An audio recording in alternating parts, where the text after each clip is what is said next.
Здравейте! Сега да ви покажем резултатите от култуците от ягодки, които поставихме. Както виждате, почти всички са се хванали с някакви малки изключения. Ето това и тук не се е захванало. И тук имаше едно, което е било почти предомиране, но в крайна сметка се е захванало. Ето се личи как листата започват да пожълтяват. Тук даже буквално всичко вече е почти умряло. Дори ако повдигнем в момента, най-вероятно няма да видим никакви корени. Ето.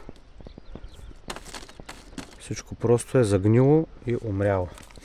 Ако повдигнем някъде другаде, ще видим здрави, хубави, бели коренчета.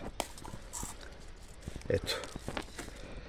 Може да видите колко доста коренчета е пуснало. Сега ще го разровим малко, за да видите. Това не е проблем, после като го сложим в земята, пак ще се порасне. Ето.